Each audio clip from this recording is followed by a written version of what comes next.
रात का वक्त था। दो युवक अनमोल और विकास सुनसान सड़क पर चल रहे थे। अरे यार, तुझे भी प्रोजेक्ट के लिए यही जगह मिली थी क्या? पूरी इंडिया में कहीं और नहीं चल सकता था क्या? मुझे थोड़ी ना पता था कि यहाँ पर आने जाने के लिए कोई बस या टैक्सी भी नहीं मिलेगी। मुझे तो लगा था कि गांव में घुसते ही कोई छोटा मोटा गेस्ट हाउस तो मिल ही जाएगा, लेकिन यहाँ पर तो मुझे कोई शमशान घाट भी नजर नहीं आ रहा। दोनों ये सोच सोच कर परेशान थे कि अब रात को वो जाएंगे कहाँ, कि तभी उन्हें बस के हॉर्न की आवाज सुनाई देती है।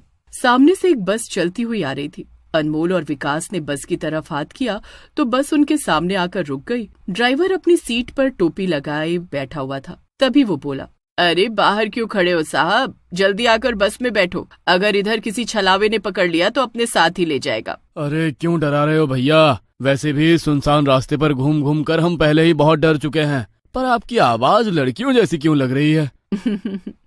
अब मैं लड़की हूँ तो मेरी आवाज लड़की जैसी लगेगी ना। लड़की बस ड्राइवर नहीं हो सकती क्या? चलो जल्दी से आओ और अंदर बैठ जाओ। दोनों बस में जाकर बैठ जाते हैं। तभी विकास का ध्यान बस में बैठे बाकी पैसेंजर्स की तरफ जाता है। वो देखता है कि सब उन्हें बुरी तरह घूर रहे हैं। वो दबी सी आवाज में अनमोल को कहता है, अरे यार, ये सारे पैसेंजर हमें घूर क्यों रहे हैं?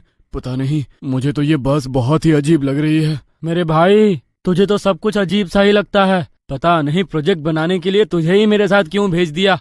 इससे अच्छा तो मैं अकेले ही यहाँ पर आ जाता। जब से यहाँ पर आया है मेरा दिमाग खराब किए जा रहा है। वो दोनों आपस में बहस कर ही रहे थे कि तभी बस के कुछ पैसेंजर्स उठे और बस के अंदर ढोल बजाने लगे और बस में बैठे बाकी पैसेंजर ढोल की धुन पर नाचने लगे। अचानक बस में ढोल बजने और उन लोगों को नाचते हुए देखकर विकास और अनमोल बुरी तरह डर गए। अरे ये अचानक बस में ढोल कहाँ से बजने लगा और ये लोग नाच कैसे रहे हैं? अनमोल ने भी उन लोगों के पैरों की तरफ देखा तो सचमुच उनमें से किसी के भी पैर नहीं थे। वो हवा में लहराते हुए अपने हाथों को घुमा घुमा कर नाच रहे थे। तभी उन लोगों में से एक आदमी, जिसका चेहरा अचानक बहुत भयानक हो चुका था, वो अनमोल की तरफ बढ़ा।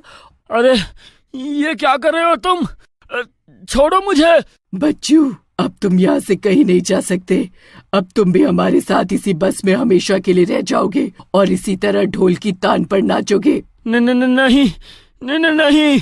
उनकी बातों का फायदा उठाकर विकास ने बस की खिड़की खोल दी। बस में जालियां नहीं लगी थी तो विकास चलती बस से ही नीचे कूद गया। उसने अनमोल को भी कूदने का इशारा किया, लेकिन उन लोगों ने अनमोल को अपनी तरफ खींच लिया और अनमोल बस से नहीं कूद पाया। तभी विकास की आंखों के सामने वो बस चलते चलते अचानक गायब हो गई। विकास के पसीने छूट गए थे, क्योंकि अभी अभी उसने जो देखा उससे पहले उसने अपनी जिंदगी में ऐसा कुछ नहीं देखा था। वो बस लगातार दौड़ता रहा। तभी दौड़ते दौड़ते उसे कुछ रोशनी दिखाई दी और वो उस रोशनी की तरफ भागता हुआ गया। वहाँ पर गांव के लोगों ने आग जला रखी थी। लगता है गांव वालों ने अपनी सुरक्षा के लिए यहाँ पर आग जला रखी है। जाकर किसी का दरवाजा खटखटाता हूँ, शायद कोई मेरी मदद कर दे। विकास गांव के अंदर गया तो वहाँ पर उसे एक घर के बाहर गांव के सरपंच की नेम प्लेट दिखाई दी, तो उसने उनके घर का दरवाजा खटखटा दिया। सरपंच की माँ कमला ने आकर दरवाजा खोला। तू कौन है बेटा? मैंने तो तुझे नहीं पहचाना। कोई रिश्तेदार है क्या? अरे कौन आया माँ जी? पता नहीं, लगता है कोई रिश्तेदार है। अब इस उम्र में आंखों से ठीक दिखता भी तो नहीं है ना। बरखा भी अंदर से बाहर आती है, लेकिन वो विकास को नहीं जानती थी, इसलिए अचानक उसे अपने घर के दरवाजे पर खड़ा देखकर उससे पूछती है, कौन हो तुम और इतनी रात गए यहाँ पर क्या कर रहे हो? विकास बरखा को सारी बात बताता है। बरखा उसे घर के अंदर ले जाती है। कुछ देर बाद जब विकास थोड़ा शांत होता है तो बरखा उसे बोलती है, मैं जानती हूँ कि तुम्हें भी वही बस का छलावा लगा है, लेकिन तुम वो पहले इंसान जरूर हो जो उस बस की चपेट से बचकर आए हो। मेरे पति इस गांव के सरपंच थे, लेकिन वो भी उस बस की चपेट में आ गए। क्या? लेकिन कैसे? तुम्हारी तरह ही गांव वाले भी उनके पास अपनी परेशानी लेकर आए थे। गांव के बहुत से लोग उस बस की चपेट में आ चुके थे।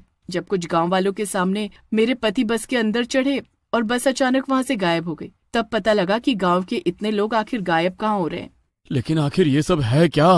कोई ना कोई कहानी या कोई ना कोई राज तो जरूर छुपा होगा उस बस के पीछे, वरना इस तरह क्यों वो लोगों को अपने साथ लेकर चली जाती है? गांव में तो ये सब होता ही रहता है। छलावे और भूत प्रेत तो गांव खेड़े में बहुत आम है, लेकिन इस छलावे की वजह से बहुत से गांव वालों के घर उजड़ गए। तुम आज रात यहीं पर रुक जाओ, सुबह होते ही यहाँ से चले जाना, वरना लोग तरह तरह की बातें बनाएंगे। जी। बरखा ने विकास को सोने के लिए कंबल, चद्दर। विकास उनके ड्राइंग रूम में चद्दर डालकर लेट गया, लेकिन उसके दिमाग में एक ही बात चल रही थी कि आखिर उस बस के पीछे कोई न कोई कहानी तो जरूर है, वरना अगर वो कोई आम छलावा होता तो बार बार अपना रूप बदल कर आता। इसी बात ने पूरी रात विकास को सोने नहीं दिया। सुबह जब बरखा उसके लिए चाय लेकर आई तो विकास ने उससे पूछा, मैं आपसे एक बात पूछना चाहता हूँ, क्या ये सब बस का छलावा सदियों से इस गांव में चलता आ रहा है या फिर अभी कुछ समय से ही ऐसा हो रहा है? मैं इस गांव में लगभग 25 साल से रह रही हूँ, लेकिन ये बस वाला छलावा तो मैंने 2 साल के अंतराल में ही सुना है। उससे पहले ना तो गांव के लोग कभी गायब हुए और ना ही किसी ने किसी बस को इस तरह गायब होते हुए देखा। इसका मतलब मैं बिल्कुल ठीक सोच रहा था। इस बस के पीछे जरूर कोई कहानी छिपी है और अगर हमें इन हादसों को होने से रोकना है तो इसके पीछे की कहानी जाननी होगी और इसका कोई ना कोई निवारण करना होगा, वरना आए दिन कोई ना कोई इसकी चपेट में आता रहेगा। यहाँ से थोड़ी दूर पर मेरे मामा जी का गांव है और वहाँ पर एक बहुत ही सिद्ध ज्ञानी बैठते हैं। हमें उनके पास मदद के लिए चलना चाहिए। विकास बरखा और कुछ गांव वालों के साथ अपने मामा जी के गांव सिद्ध ज्ञानी बाबा के पास जाता है और उन्हें अपने साथ हुए हादसे और उस बस के बारे में बताता है। बाबा जी अपनी आंखें बंद करके कुछ ध्यान करते हैं और थोड़ी देर बाद अपनी आंखें खोलकर विकास को बताते हैं, किस्मत वाले थे जो तुम बच गए, वरना उस बस की चपेट से आज तक कोई नहीं बच पाया। मैंने अपनी दिव्य दृष्टि से सब कुछ जान लिया है और मैं तुम्हारी मदद करने के लिए भी तैयार हूँ। बाबा जी उनके साथ उनके गांव जाते हैं और जैसे ही रात होती है तो बाबा जी अपना भेष बदलकर एक गांव वाले का रूप ले लेते हैं और गांव के लोगों के साथ उसी सुनसान रास्ते की तरफ चल पड़ते हैं जहां से वो बस हर रोज गुजरती थी। तुम सब लोग झाड़ियों में छिपकर बैठ जाओ, बस के अंदर सिर्फ मैं जाऊंगा और उन्हें तुम लोग नजर नहीं आने चाहिए। ठीक है बाबा जी, हम आपकी बात समझ गए, बस आप अपना ध्यान रखना। विकास बाकी सब गांव वालों के साथ झाड़ियों के पीछे छुपकर बैठ जाता है और गांव वालों के भेष में बाबा जी वहां बस के आने का इंतजार करने लगते हैं। तभी थोड़ी देर बाद बस हॉर्न मारते हुए वहां आती है। बस को देखते ही बाबा जी समझ जाते हैं कि ये वही बस है।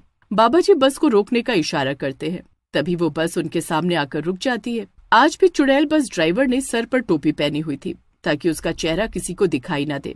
अरे आ जाओ, जल्दी से बस के अंदर आकर बैठ जाओ, वरना कोई छलावा तुम्हें पकड़ लेगा। अरे हाँ आ रहा हूँ, लेकिन बूढ़ा हो गया हूँ ना, तो बस के अंदर चढ़ा नहीं जाता। तुम में से कोई मुझे हाथ पकड़कर बस में चढ़ा देगा क्या? नहीं, ऐसा नहीं हो सकता। अच्छा तो ठीक है, फिर तुम जाओ, मैं किसी और बस में आ जाऊंगा। चुड़ैल बस ड्राइवर बस को आगे बढ़ाने की कोशिश करती है, लेकिन आगे सिंदूर से एक रेखा खींची हुई थी, जिस वजह से वो बस को आगे ही नहीं बढ़ा पाई। उसने बाबा जी की तरफ देखा तो बाबा जी ने अपने हाथ में ली हुई विभूति उसके ऊपर फेंक दी और जल्दी से बस के अंदर चढ़कर पूरी बस में विभूति छिड़क दी। देखते ही देखते बस में भयंकर आग लग गई और बाबा जी जल्दी से बस से बाहर निकल कर आ गए। जैसे ही बाबा जी बस से बाहर निकल कर आए, वैसे ही बस जलकर वहां से विलुप्त हो गई। बाबा जी गांव वालों के साथ गांव गए और विकास के साथ सरपंच जी के घर चले गए। आज के बाद फिर कभी उस बस के हादसे गांव में नहीं होंगे। दरअसल ये एक बारात थी जो नई नवेली बहू को लेकर जा रही थी, लेकिन अचानक कुछ लोगों ने गाड़ी को रुकवाया, लेकिन वो डाकू निकले और उन्होंने सब लोगों को मार डाला। तब से वो दुल्हन चुड़ैल बनकर बस चलाती है और हर आने जाने वालों को वही डाकू समझकर अपने साथ ले जाती है। आपका बहुत बहुत शुक्रिया बाबा जी कि आज के बाद गांव में ऐसे हादसे नहीं होंगे। लेकिन गांव के जो लोग उस बस की चपेट में आए, क्या वो फिर कभी वापस नहीं आएंगे? मैं तो इस आस में बैठी थी कि एक न एक दिन मेरे पति जरूर लौट कर आएंगे। चिंता मत करो बेटी, अगर भगवान की इच्छा हुई तो क्या पता ऐसा हो भी जाए। सुबह होती है और बरखा बाबा जी और विकास के लिए चाय लेकर आती है।